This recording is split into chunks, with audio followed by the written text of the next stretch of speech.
How do you read and change HTML content with JavaScript's innerHTML? Imagine being able to change what a web page shows instantly, just like flipping a switch. That's what JavaScript's innerHTML property helps you do.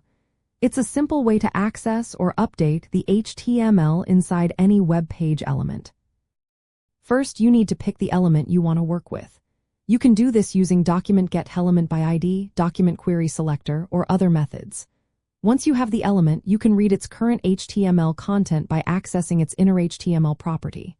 For example, if you have a paragraph with an id of my paragraph, you can write, let content is equal to document, getElementById, my paragraph, innerHTML. This will give you a string of all the HTML inside that paragraph, including tags and text. If you want to see what's inside, just log it to the console or use it in your script. For example, console log content will show you the current HTML inside that element. Now, to change what's inside, you simply assign a new HTML string to the innerHTML property. Like this, document, getElementById, my paragraph.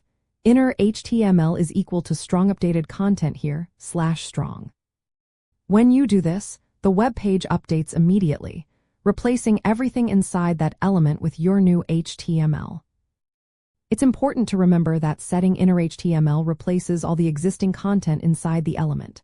So, if you had a paragraph with some text and you set innerHTML to a new value, the old content is gone. You can use this to add new sections, change text, or insert entire blocks of HTML dynamically. For example, you could add a list or a new image by setting innerHTML to the appropriate HTML code. Keep in mind that because innerHTML parses the string as HTML, you should be careful when inserting user input. If the input isn't sanitized, it could lead to security issues like cross-site scripting attacks. Always clean user data before inserting it with innerHTML. In web development, this property is super handy for updating parts of a page without reloading.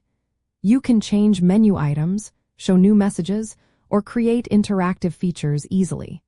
For example, clicking a button could change a section's content to show more details or hide some parts. It's a quick way to make your web page feel more alive. To sum up, innerHTML is a key tool for reading and changing HTML inside an element. It helps you control what your web page shows and how it reacts to user actions. Mastering innerHTML makes your web pages more dynamic and engaging, giving you a lot of power to shape your site's content on the fly.